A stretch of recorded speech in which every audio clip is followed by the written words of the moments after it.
Ce que nous allons faire, Badra, pendant qu'il est 10h32, nous allons justement aller à votre mairie, à Matam, pour entendre la première autorité, Ismaël Condé, en direct. On va lui demander pourquoi il a choisi, comme les autres maires, de ne pas donner suite aux lettres d'information du FNDC. Ismaël Condé, bonjour. Oui, bonjour, Monsieur Diallo. Bonjour, bienvenue sur notre antenne. Bonjour. Bien, je vous repose la question, pourquoi vous avez décidé, on a reçu la copie de votre lettre-réponse au FNDC. La question, elle est celle-ci, pourquoi vous avez décidé, est-ce que vous aviez le choix d'autoriser, en tout cas, donner suite au courrier qui vous a été adressé par le FNDC au sujet de sa marche de demain?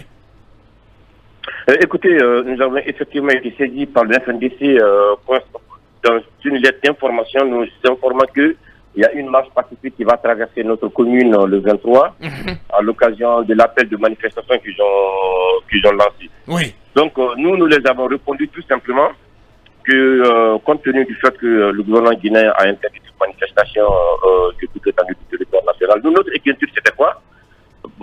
Du fait que la marche est interdite, nous n'avons pas les moyens aujourd'hui d'encadrer une telle manifestation. Parce que je peux pas aussi, oulala, Ismaël Kamdé, oulala, Ismaël Condé. Là, on vous reconnaît pas là. Comment vous n'avez pas les moyens?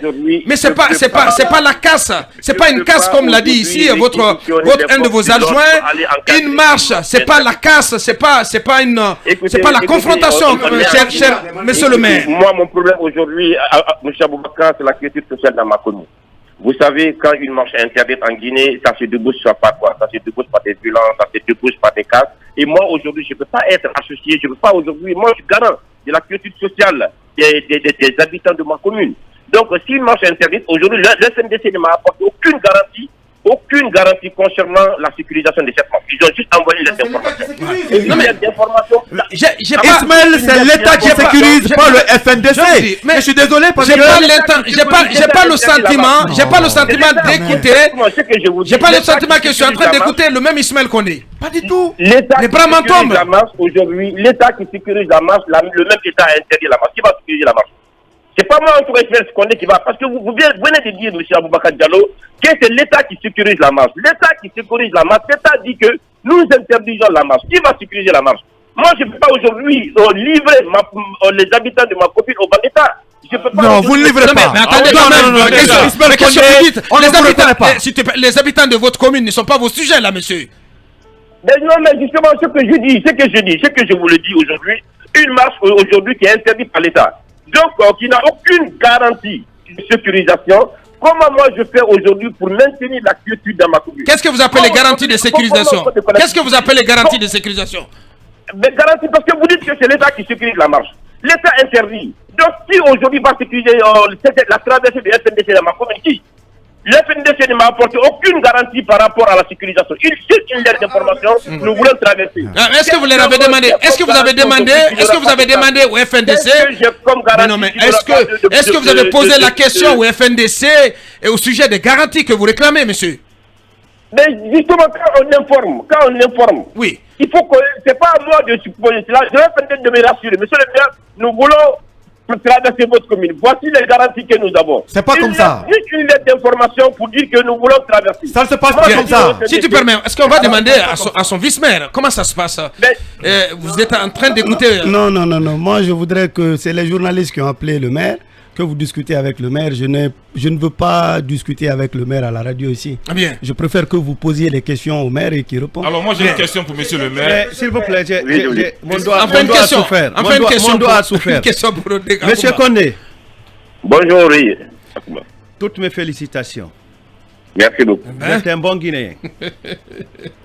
Vous savez, en Guinée, c'est comme ce qu'avait dit Mendeleev. Rien ne se perd, rien ne se crée, tout se transforme là. Vraiment, vous vous êtes transformé. Félicitations. Vous êtes sur la voie du bon Guinéen. Alors, monsieur le maire, ma question est de savoir si vous êtes incapable de trouver des moyens pour sécuriser votre commune, sécuriser la marche. Comment est-ce que vous allez trouver des ressources pour sécuriser votre commune dans la mesure où le FNDC déciderait de marcher dans votre commune?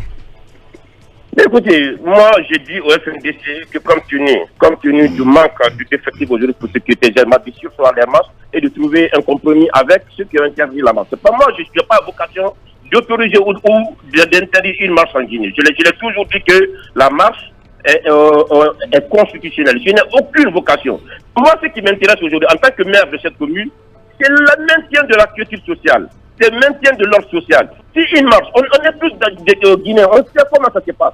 Au fur et à mesure que la marche est interdite par l'État et que l'autre partie accepte de manifester, ça se termine toujours par quoi? Ça se termine par des brûlures de pneus, ça se termine par la dégradation des biens publics. Et moi, aujourd'hui, j'ai le plus grand marché de la Guinée. Je suis caution morale de ça. Je ne peux pas me permettre aujourd'hui une manifestation qui n'est pas autorisée, se débouche par des violences et qui peut encore, une fois encore, endeuiller des populations, détruire les boutiques, les magasins des uns et des autres. Je ne peux pas me le permettre. Monsieur Condé, ce n'est pas ça ma question. Ma question, c'est si demain le FNDC maintenait à marcher dans votre commune, comment est-ce que vous allez protéger cette commune? Est-ce que vous allez faire appel aux ressources auxquelles vous avez déjà déclaré que vous êtes incapable d'en faire appel? Ou comment est-ce que vous allez faire? Comment vous allez faire? Mais écoutez, la question est très simple. Et qu'est-ce que j'ai fait? Moi, j'ai écrit à la tutelle que j'ai été saisi par le FNDC concernant une marche. Je n'ai pas les moyens aujourd'hui de sécuriser cette marche. Aujourd'hui, c'est au ministère de tutelle à prendre des dispositions. Donc, c'est à la tutelle qui vous a instruit votre lettre. La tutelle ne m'a pas instruit. Si. Mais comment se fait-il que... comment se fait-il, Ismaël Condé? Là-dessus, c'est important. Vous allez répondre à cette question. C'est pas qui parle. Je vous écoute. Ismaël Condé, s'il vous plaît, répondez à cette question basique. Cela nous a été révélé ici, sur ce plateau, par Badra Koné, que les 3 lettres réponses adressées au FNDC sont identiques. Le même libellé, le même contenu. Comment cela se fait? Comparez ma lettre et comparez la lettre de Kaloum et comparez la lettre de Matos. Si vous trouvez une utilité, appelez-moi pour dire que les 3 lettres. Chaque mois, je fais aucune lettre identique aux autres. J'ai répondu conformément aux besoins et aux urgences de ma commune. Oui, sauf que... Dernière question, parce qu'on doit rappeler ce que vous nous... toutes les autres lettres. Dernière question. Monsieur le maire, sauf que d'habitude, quand il y a une telle manifestation, cette gouvernorat qu'on appelle les organisateurs, les autorités, discutent avec eux par rapport aux mesures à prendre par les communes. Pourquoi cette fois-ci, vous insistez sur le fait que vous n'avez pas eu de garantie? Est-ce que ça a vous demandé en tant que maire ou tout se fait au niveau du gouvernement? Ou bien les donnes ont changé? Parce que c'est moi qui ai été saisi, pour la simple raison que le FNDC n'en a pas saisi madame la gouverneure. Non, d'habitude c'est comme ça. Toutes les communes saisies, tout le monde se retrouve au gouvernorat et le FNDC a demandé des rencontres pour cela. Le FNDC a saisi le maire de Matam dans une lettre d'information. Ce n'est pas la gouverneure. Moi, je ne vais pas répondre à la place de madame la gouverneure. Moi, je réponds en termes de garantie sécuritaire par rapport à l'ordonnance de cette marche. Oui, pensez-vous que le FNDC est en droit aujourd'hui quand même d'appeler à cette mobilisation eu égard à la façon dont la transition est conduite? Pardon, j'ai pas compris. Est-ce que vous pensez que le FNDC est bel et bien en droit d'appeler à cette manifestation parce que la transition va dans la mauvaise direction? Mais je ne sais pas, je ne suis pas dans la tête du FNDC, je ne peux pas répondre à la place. Quel est vous votre regard sur la façon dont cette transition elle est conduite? Est-ce que pour vous tout va dans la bonne direction? Mais moi je dis au film FM qu'aujourd'hui dans ce pays nous avons besoin de nous retrouver. Et je pense que j'ai été écouté parce que avant-hier, dans le communiqué du Premier ministre, il a fait une main tendue à tous les acteurs politiques. Moi je pense qu'on a plus besoin aujourd'hui de se retrouver autour de la table que de nous retrouver sur la rue.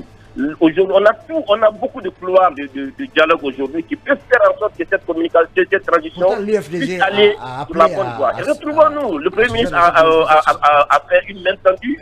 Mais c'est qu'on est pourtant... Bien, on va le laisser. Pourtant, votre parti, l'UFDG, a appelé ses militants à se joindre à cette manifestation.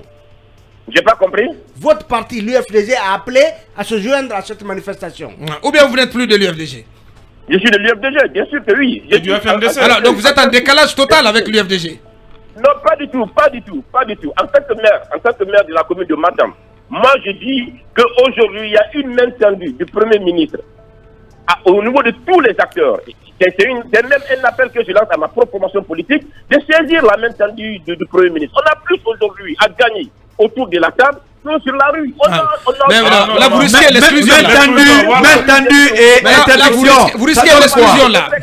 Ismaël Koné, vous risquez l'exclusion. Autour de la table que de se retrouver sur la rue. Vous risquez l'exclusion. Est-ce que vous le savez? Pardon? Vous risquez l'exclusion. L'exclusion, non, pas du tout, pas du tout. Parce que ce que je dis là n'est pas contraire à la décision. Oh, mais là, vous ramez à contre-courant. L'UFDG a toujours prôné ici. L'UFDG a toujours prôné ici. Depuis le premier jour de cette transition, l'UFDG a toujours prôné le dialogue. L'UFDG a toujours dit qu'il faut que nous nous retrouvions. Le président de notre parti n'a pas été réussi. Et il a toujours réaffirmé son engagement à rencontrer le président de la République pour ensemble conduire cette transition ensemble. Et aujourd'hui, c'est la position de l'UFDG. C'est pas parce que nous avons lancé d'aller à la rue que nous refusons le dialogue. Nous sommes un parti du dialogue et nous voulons toujours continuer dans le cadre de ce dialogue. Bien, donc vous encouragez l'UFDG à saisir la main tendue des nouvelles autorités. Grand merci à vous, M. Ismaël Koné. Je rappelle, actuel maire de Matam. Vous avez suivi votre maire.